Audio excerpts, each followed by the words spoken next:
Trevor Lawrence was one of the most hyped quarterback prospects we've seen in the last decade, a generational talent out of Clemson with elite tools and sky-high expectations. But 4 years in, his career has been inconsistent. In 2024, he threw just 11 touchdowns to 7 interceptions, and after a late season concussion and a shoulder injury that was nagging him, the Jaguars shut him down to let him get surgery. The box score doesn't look great, but how much of that was on Trevor, and how much was on a collapsing scheme, poor play design, and receiver issues? Now with Liam Coen coming in, the same guy who helped to revive Baker Mayfield's career in Tampa, the question becomes, can he do the same for Trevor Lawrence? Let's hit the tape and find out. Hey.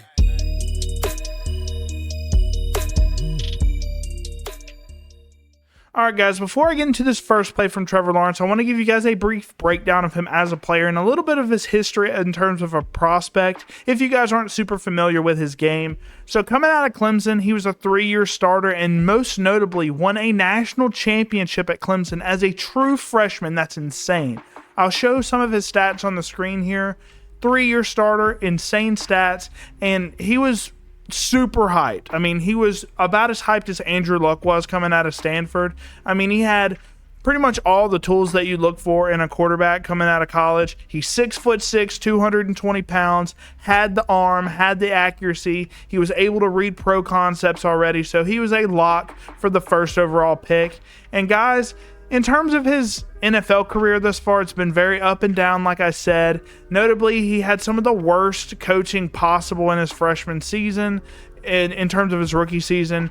And then sophomore year, he had a big breakout. And then since then, he's just struggled to stay consistent, whether it's with injuries in this past season where he only threw 11 touchdowns or just some, very inconsistent decision making. But overall, I think Trevor Lawrence has a lot of really solid tools, but we'll get into some of the things that I like and don't like.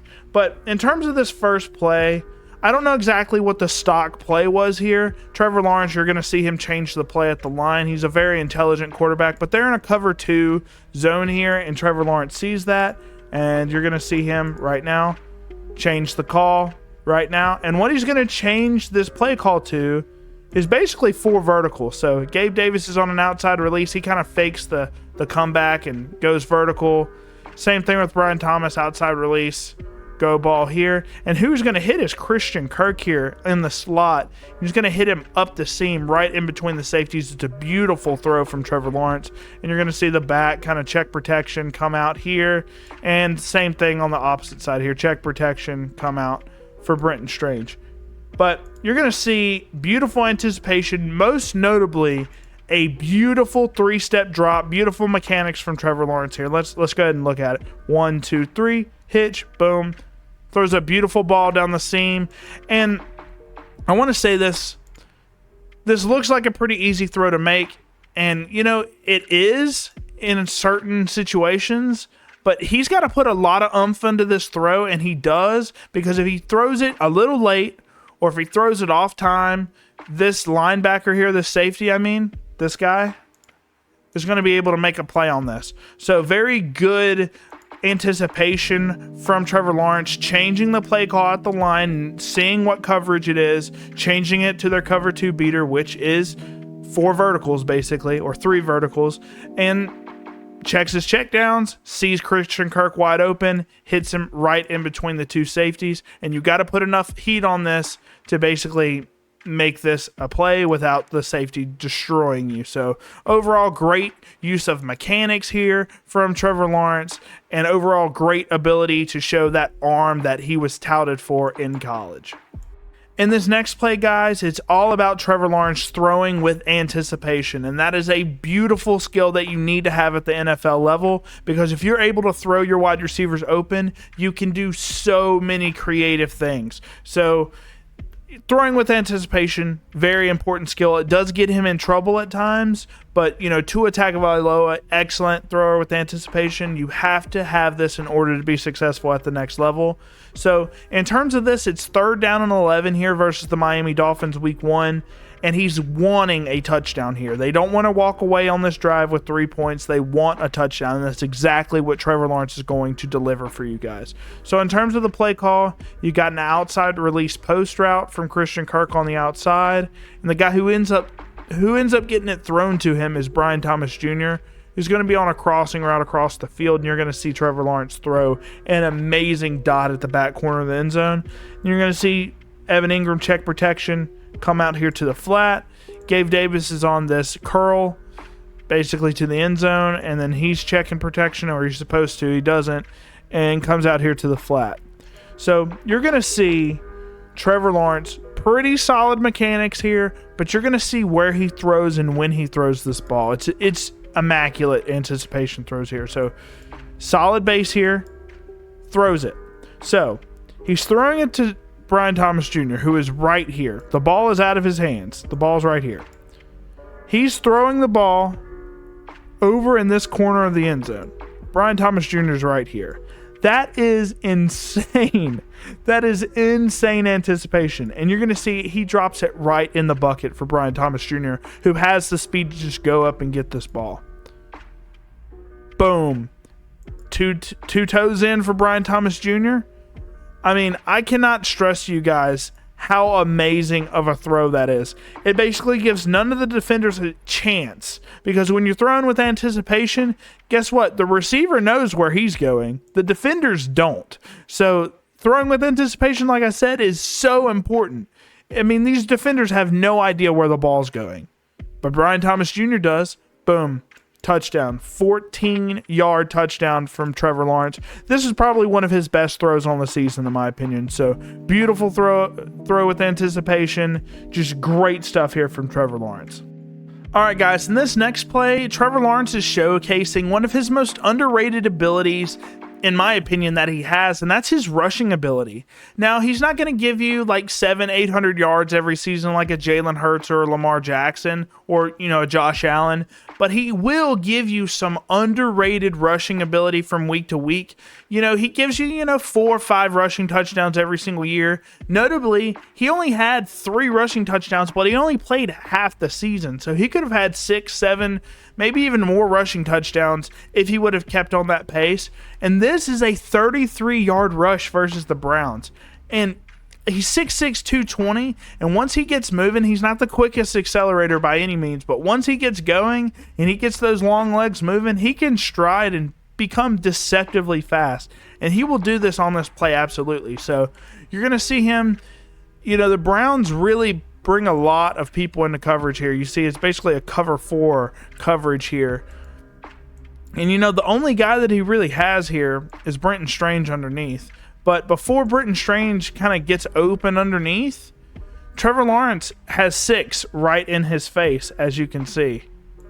I mean, he's about to get sacked, so he has to scramble a little bit here, utilize some of that great pocket presence that he has, and look at him go. I wish he would slide, guys. He's a big guy. I'm sure he can take the hits, but, I would love for my franchise quarterback to slide here. No big deal. I know he was hunting for the rushing touchdown here, but look at that. Once he gets going at the 30-yard line or so, he's not running full speed here, but, man, he gets moving, man. And another thing that's really important that also gets showcased here is, he does get sacked a decent amount, like any quarterback that has a bad O-line.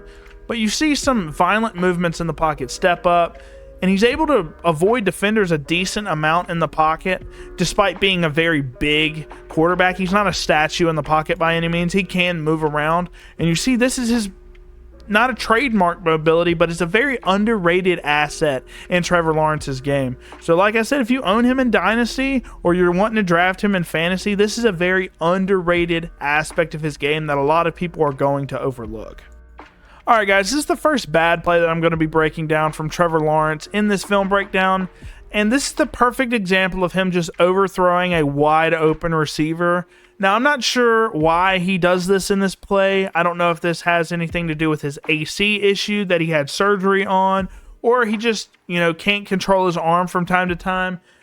Any Jaguar fans watching this video, Trevor Lawrence, at least this past season, really struggled with ball placement issues, and this is a prime example of this because this is a perfect play call. Brian Thomas Jr. gets wide open. So the play call is PA crossers. If you guys play Madden, you know this play call pretty well. So it's 12 personnel, so you only have 2 wide receivers in this set, and it's just going to be play action. Both of your guys are running crossers. One of them are probably going to be open. So cool thing that the Jaguars do here, you have Tank Bigsby in the backfield, a back that's notorious for being a bad pass catcher from time to time. He drops passes way too often. So that's kind of a subtle tell for the defenses to mainly think this is probably a run, especially when you have 2 tight ends in your formation, otherwise known as 12 personnel. So the defense bites on this a little bit, and you have crossing routes, and Brian Thomas Jr., like I said, gets wide open. So you're going to see this. So play action here, puts the tight end in motion, play action. Look at Brian Thomas Jr. Trevor Lawrence, great base, throws on time, throws it in the right area as well. Good thrower with anticipation. Overthrows it, and look who's there to pick it off. It's Damar Hamlin. It's the worst possible scenario that could have came from this play. You could have had a 30, maybe even 40-yard gain with how fast and explosive Brian Thomas Jr. is after the catch. And he's not a small target, guys. Brian Thomas Jr. 6'3", 6'4". He's a massive target. Hopefully the surgery to his AC joint fixes this issue in his shoulder.